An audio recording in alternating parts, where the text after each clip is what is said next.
I know Yeah, man. the 3 top players Sonic Fox has managed to get through today. They're going to go home and do their homework, and this will not happen again. Absolutely. And it's funny, those 3 top players are going to remain anonymous for right now. They're going to get their stuff together, and come next tournament, we'll be fine. It's funny. I know people who've been going to tournaments that Sonic Fox and his brother, Mr. Quiggle, have been at, and they've said these are 2 players to watch. They'll be beating top players at events and stuff like that, and so far they've been completely right. Yeah.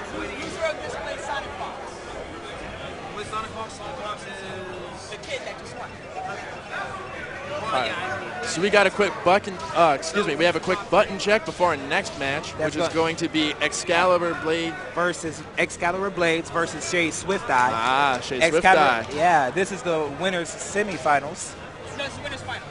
Oh, winners finals. I'm sorry. It's the winners finals. Whoever loses this match goes on to face Sonic Fox and loses finals. And XCalibur Bladez, first offline tournament, 14 years old, same age as Sonic Fox, had a very big upset against Mamba earlier. That's how Mamba ended up in the losers bracket. XCalibur Bladez. It's funny. XCalibur Bladez is a Helena player, and he out-Helena'd Black Mamba. Yeah.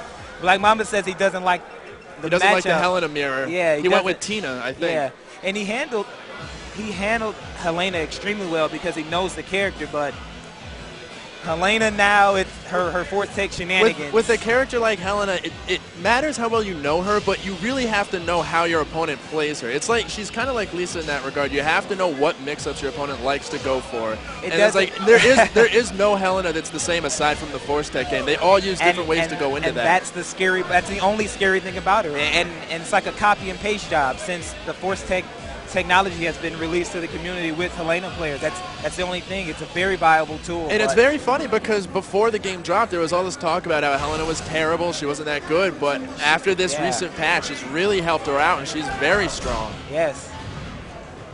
It looks like we're just going right into it now. We have Shade Swifteye going with Kasumi. He's a known Kasumi player. Yes, he is. I'm going to defer to Alan Paris on this matchup, being the resident Kasumi expert. I think Kasumi should be doing exactly what Christy just did to Helena. Kasumi should be blitzing Helena right now with her offense. Although Kasumi is unsafe, she's going to beat Christy to the punch on everything. Beat Helena to the punch on everything. And it's something that it's technology that I just recently found out about Helena and Kasumi in this matchup, is that in the neutral game, which is although it may be hard to do for to stay facing Helena, if Kasumi parries Helena going into her Bakoho transition, Kasumi picks up a free low throw from it. Really? A free low throw from it. So in the neutral game, when Helena anything that will transition her into her Bakoho stance, if Kasumi does her standard parry, she gets a free low throw. But again, it's technology that I just found out actually. A few days ago, I was at home before I actually came out to the tournament. I didn't get to share it with anybody, and I don't believe Shade Swifteye knows, but it seems like he's faring well against Helena player. He gets a critical burst. He's adjusted really well from the last match. I think he realized he was maybe giving Helena a bit too much respect. He's got to apply pressure a little bit more, not give Helena an opportunity to stun or mount any kind of offense. Yeah, it's exactly what I was just saying. He goes into it, 4-4 punch. Oh, and he drops the juggle. The double. Yeah, it's exactly what I was saying, that what he should be doing is blitzing Helena, what he's doing right now. It's like he heard you. Here comes Helena with the Bakoho. The blender. Yeah, the blender. Oh. See, that's something interesting right there. The opponent knows that Helena can force tech you, so sometimes, even if you don't go for the force tech, they'll just tech themselves up, which allows you to mix them up. Yeah. It's like another layer of that mind game that comes in with playing her. Yes. But Shade Swifteye adjusts, takes the first game. He's up 1-0 over XCalibur Bladez. Yes. I believe if XCalibur Bladez, if he's feeling uneasy about Helena in this matchup, because I heard Kasumi was a character that he did have a problem with earlier, we may see him pull out Alpha. And if he does pull out Alpha, Shade is in a lot of trouble. It's funny because I was sitting down with Alpha for like the first time since I don't have the 300 titles necessary to unlock her at home. And he was actually showing me a lot of stuff that she can do, and she's a lot more, she's a lot more effective than I think she would be. Yeah. It's like she's missing some tools that she's kind of flawed on a fundamental level, but XCalibur Bladez takes the round there. She's got enough like character-specific stuff that could actually make her a force in the right hands.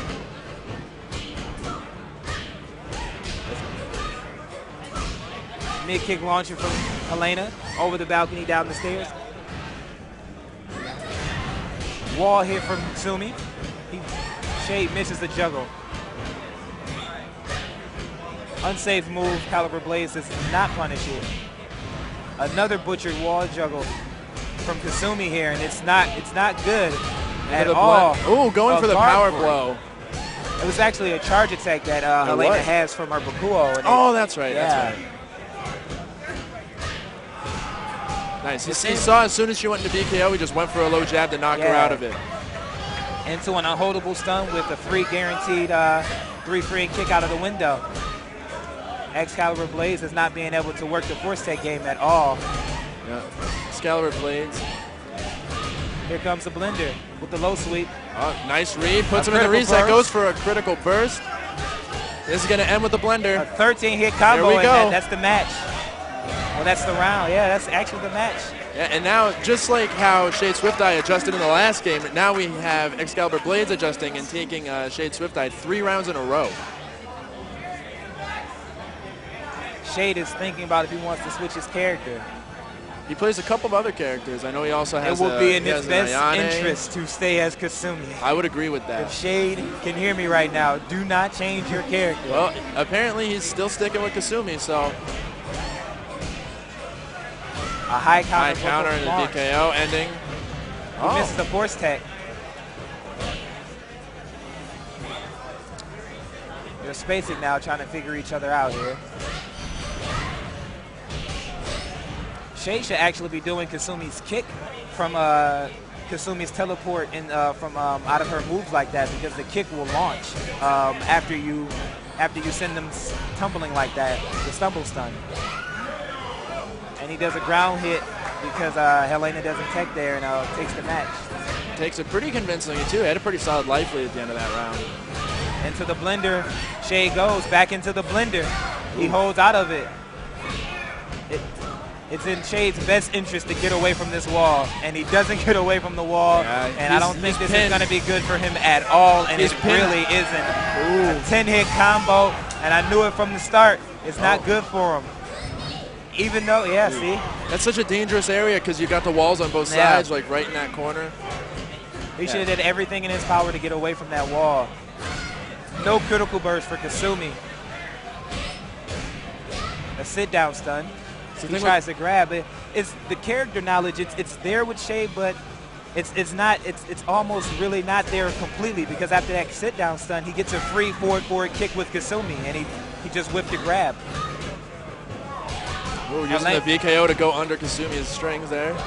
Yeah, and he just learned the hard way. Forward punch is not free after that back stun, after punch kick. It's another forward kick that's actually free, and he gets low held trying to go low.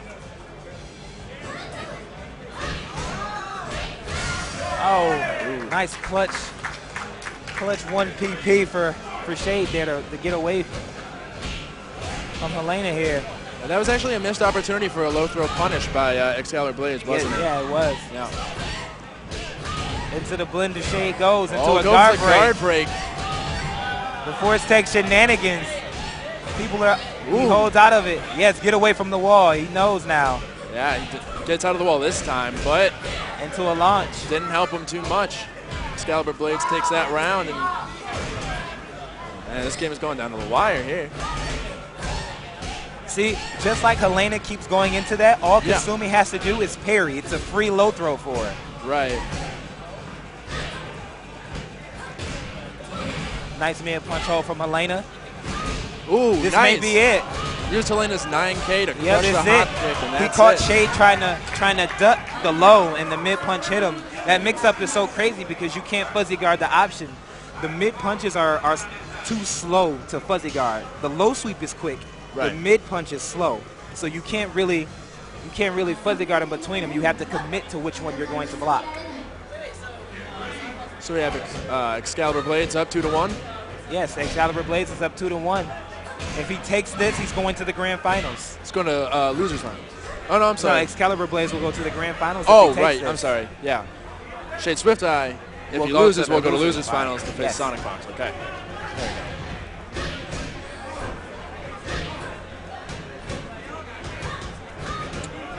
I'm beginning to think XCalibur Bladez doesn't know that string is unsafe because he's blocked it a number of times and he never goes for the low throw punish. Yeah, I don't know what the Shade Swifteye does. He misses it. Misses the combo. That is a very, as a Kasumi player, I will say that is a very annoying juggle to do because the timing on it is so weird and it changes from the weight classes in which she can do them to. Helena's a mid-weight class, so does it work on mids? Yeah, it works on mid-weights and Helena takes it, but the timing, it's just a weird timing on getting it down. See, again, using that kick string to break up an offense. That's another unsafe move from Helena. Yeah, and it no goes throw unpunished. punish from yeah, Shade no Swifteye. throw punish at all. Again, another string. And he read the jab punish. Yeah. Because he knew he wasn't going to throw punish. He says, all right, I'll just hold your jab punish. Or low jab punish, I should say. Nice mid punch on his from XCalibur Bladez and the throw. He takes the second round. This will be it for Shade if he loses. Yeah, Shade's really got to start doing some throw punishes when he starts blocking Helena. That's one of her major weaknesses is she's pretty unsafe on block. Yeah. When you get those opportunities for a throw punish, you've got to take them. Nice BKO throw. Yeah, and I just watched Shade Swifteye get hit by 2 back-to-back charge attacks from Helena. He's not holding at all. She can't cancel out of him, and he loses. This is it. Yeah. See, oh, now he drops the juggle. Drops the juggle. That's unsafe.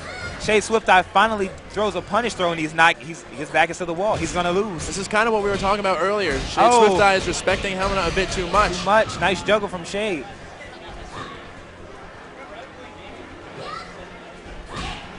And that's it. And that's it.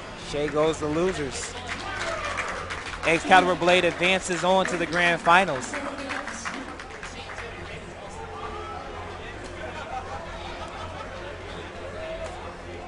So we're about to have Shade Swifteye versus Sonic Fox. And it's crazy out here, man. This is XCalibur Bladez's first tournament. He's known as an online player, and he came out to his first offline tournament, 14 years old. Beats Black Mamba. Beats Black Mamba. Beats Shade Swifteye, and goes to the grand finals. Now we're actually going to have now. This is actually a cool thing to see. We have Sonic Fox, who's also about 14 years old. He's a young kid too. Yeah, it's going to be crazy if we get 2 14-year-olds in the grand finals for DOA. I want to know, well, it may not go in Sonic Fox's favor because Shade Swifteye put Sonic Fox in the losers earlier. That is true. Sonic